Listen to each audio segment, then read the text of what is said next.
Hello, Brick Dark here. Today I'm reviewing the LEGO Avengers Endgame Avengers Hulk Helicopter Rescue, which has 4 minifigures, 1 big fig, 482 pieces, and a retail price of $60 in the United States.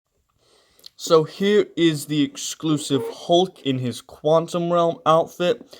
I really like how this looks, even if the Quantum Realm suits were a bit overdone. His face, you can maybe have him imagine he's doing the snap, which is pretty cool. I kind of wish his hair was a bit more gray since it's pretty gray in the film, but it's alright.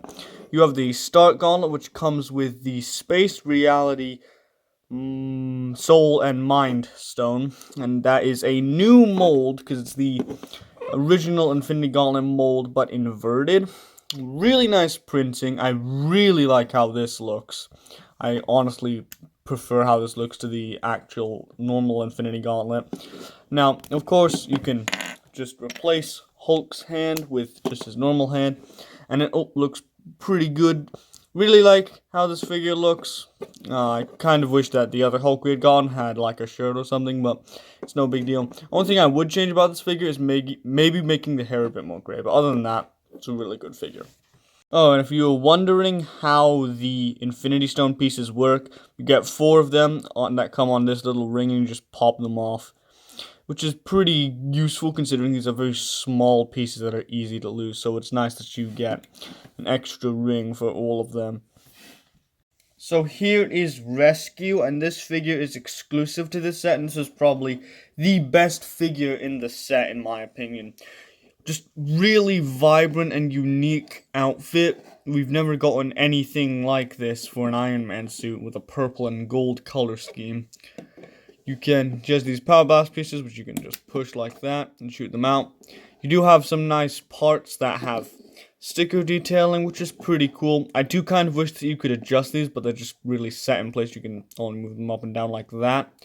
Underneath, you do have 2 facial expressions, one that looks happy, and another that you can't really see because this is blocking. So let's remove that. You can get a better look at her face as well as the back torso printing, which says Rescue, and I think that says 049. So this is the Mark 49 armor. It also comes with this hairpiece, which came in the Hogwarts Great Hall, which was $100. Might have come in some other sets, but I'm not too sure. But it's this rubbery material. Pretty nice that you can include that, but you do have to take off the armor piece, which is a bit of a shame, but it makes sense. Anyways, this is probably the best figure of the set, and I'm really happy with how it came out. Just very detailed and very unique figure all around. Here is Black Widow, who is not an exclusive figure by any means. The torso and legs come in all of the Endgame sets, and this particular character, Black Widow, came in the Avengers Quinjet, which is an $80 set.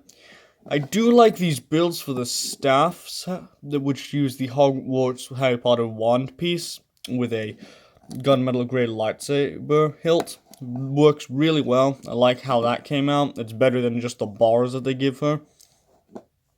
The torso printing is nice, but it's very common and not exclusive by any means. I kind of wish that they had included at least her with a more accurate hair or something. I just kind of feel like this figure being reused in exactly the same form is pretty disappointing. The face is Jyn Erso's from Star Wars.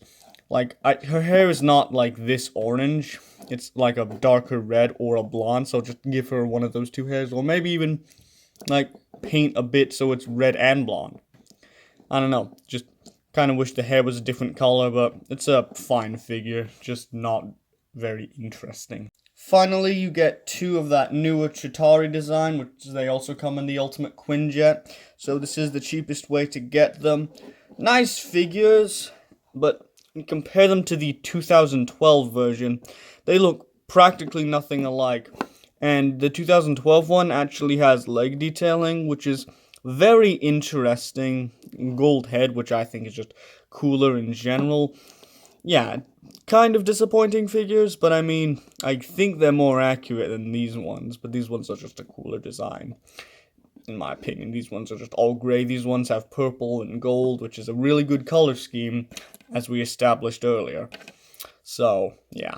Not really sure how to feel about these guys, but it's nice to get them to help build a big endgame scene. The main helicopter build is actually pretty solid. I wasn't super keen on it. I thought it was like alright, but I actually really like how it came out after building the set. To start off with, you have like a sticker up top, as well as these trans orange propeller blades. That's the word. My God. You can spin them. It's pretty fun, though. You can easily knock them because they're just on hinges, so you can adjust them, quote unquote. You're not really supposed to. You have some cannons at the front, which you can just flip up and down, and those are on both wings. I will say I'm not a huge fan of how the wings are attached, where it's just clips, because they're very easy to just knock and they fall down. And if it was hinge connections, you'd have to put a bit more force into it, which, yeah, I'm not a huge fan of that. I have this piece on backwards, so let me just fix that. There you go. Don't worry, the control panel is actually supposed to be in there. I'm just dumb. You do have this orange cockpit piece, which was used in, like, the one I can think of is Carnage's Sky Attack from 2015, but it's probably been used in some other things. You can set a figure down in there. Come on, get in. Instead of figure down in there. I don't like how much room it leaves out. It feels like the Junior's X-Wing, with how much room is just left. It should be like a... These parts should have been fleshed out more. Like, the wall should have been fleshed out more if they wanted to use this cockpit piece, because you just leave so much room. Don't really like that. You do have that Avengers logo print, which is a really nice print that is pretty common, but it's still real nice to get. On both sides, you do have these types of launchers, which are the 3 stud ones. You can shoot them out. It's pretty fun, and you can just restock, and they each take 3 of those little 1x1 tiles, which come in trans orange. You do have a little AU8 print up here, some lights, as well as some landing gear. Now, I really didn't realize this until I saw a review of this, but you can take this part off, and it has that little, like, calculator or safe combination print, and inside you have some extra ammunition. I really like how well this is just hidden into the build, because it just looks like it's part of the build. I really like how well camouflaged that part is. Now, you do have some clips on the side right beside that, so where you can put Black Widow's little weapons. Yeah, man. Which is really nice. Some other stickers include these propellers on both sides, as well as that caution sticker. But the main play feature of this is you can take Hulk. There is some studs for him. You can take Hulk, attach him to the studs, and he's in there really securely, and it really does fill out that empty space, and it looks pretty good. I don't think it looks, like, incredible or amazing, but it looks good. You can press down on this part, which is nicely hidden, and you can just drop him out. That's a really cool play feature, and the one I haven't really seen done that often. I say that, and I think of the Ultimate Battle of Asgard that also had a Hulk drop function, but this one is really cool, because it's a big fig. Yeah, and you can just have him in there, and he's attached there by a couple of studs, so he's not gonna just, like, fall out if you just move the set around for play. But at the same time, it doesn't take a lot of force to push him out, which is a really nice balance that this set does achieve. So I really like it for that. Some other details include these little engine parts, and I just like the color scheme of this with that dark gray and with that gray and dark blue. Looks really good. But yeah, that's about it for this. I mean, I guess you can adjust these parts. But and there's some engine boost on the back. And now that's about it for the, like, helicopter build of the set. But there are 2 other builds for the Chitauri. You do have this cute little build for a small Leviathan. Of course, it's not going to be massive, because the main build does go to the chopper. So I think, I kind of would have liked it if they had made, like, a $60 Leviathan. That would have been cool, but this is still like definite. It works. You do have some nice gold, pearl gold bits, as well as some nice sticker detailing with the scales. You can adjust this head, it's on a mini ball joint, as well as this jaw piece. You have a little control panel, as well as an area to have one of your Chitauri standing up. You can adjust this back tail, as well as these three parts are all on ball joints. Don't know why this part just came off, but it did. I think that was a me problem, not a issue with the thing. You can have the tail adjusted in some cool poses. That each of these wings has two different sections, so you can move them up like this. I think it looks best if it looks like it's one wing like that. You can also adjust this little control panel, which to get that piece in purple, I don't think is super common, so that's pretty nice. Not too much else to say with this.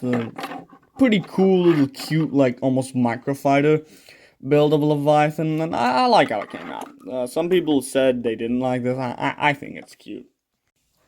There's also this little speeder design, which has some nice stickers at the front. The eggshell piece in a pearl gold, which doesn't come in too many sets from my understanding. You can also have one of your Chitauri standing up and grab onto the handlebar if you so wish. It's a small build. You do have some stud shooters on the side that shoot purple studs. Good thing it comes with extras because that's probably lost forever. But yeah, that's about it for the builds of this set. I'm going to bring them back so you can fully see them. That's about it for the builds of this set. Let's take a look at the box and the instructions. The box is like a thin $60 or maybe even $70 box size. I find it interesting how they highlight Iron Man on the side here, even though Iron Man doesn't come in the set, which is pretty interesting. On the back, it shows some different shots of the set, which is pretty cool. I haven't really seen something like this done with back of Lego boxes before, so that's cool.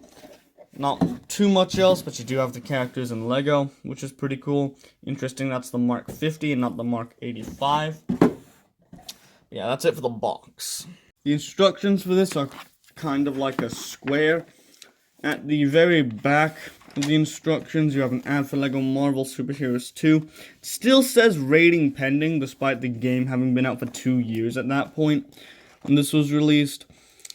You do have some of the Endgame sets. I own these two. I don't own the Ultimate Quinjet. I'm very glad. I'm probably going to miss this because I don't like this. I've never liked Quinjets. And this is an $80 Quinjet that has a bunch of Quantum Realm characters. Whoopee. I mean, if I see it for like half off, I'll maybe get it, but I just don't really like it. So I like this set more than I thought I was. It's not incredible, it's not this groundbreaking achievement in LEGO history, but it's a pretty good set. $60, I will say, is maybe $10 too expensive. $50, I think, would have been perfect, but $60 is alright. You do get a decent figure selection. The highlight definitely being Rescue, though the Quantum Realm Hulk and the Star Continent is really good. Kind of wish that they had at least given, like, Black Widow a new hair piece, or at least a different color. And the Chitauri are fine, they can help army build. The builds for this set I really like. I don't really have any problems with the Chitauri vehicles. Some people would say, oh, I want a bigger Leviathan, and I agree that the set being mostly of the Leviathan would have probably been like the best in this scenario, but I still think what the end result is really good. The only problems I have with the chopper are just small nitpicks, like how these are attached by clips and not hinges, so if you tap them, they fall out of alignment, which is annoying. As well as the fact that this cockpit piece just doesn't work because there's so much space, and the box art shows them in space, so rest in peace, Black Widow, I guess. But the chopper build is actually really good, and once you have Hulk in there, it looks very complete. And there's a lot of, like, little play functions that you have, including that little crate, which I really like because it just blends in so well with the chopper. It just really does work. Overall, I'd give this set a 7.5 out of 10, which is not a bad score by any means. I think you should pick this set up if you can find it for at least $50. If you can find it for less, definitely pick it up. It's got good figures, and if you don't buy the Ultimate Quintet, this is the best way to get Black Widow in the Quantum Realm suit. There's a couple of small things, and it's not my favorite set ever. It's not like super amazing. It's not groundbreaking, but it is a nice set. It's a good set. There's a small nitpicks that prevent this from being an 8 out of 10, but beyond that, I definitely recommend you get this if you can find it for a little bit cheaper, because $60, I will say, is a tad expensive. 70 would have been unacceptable, but 60 is just alright, in my opinion. Anyways, that's it for this review. See you guys later. Peace.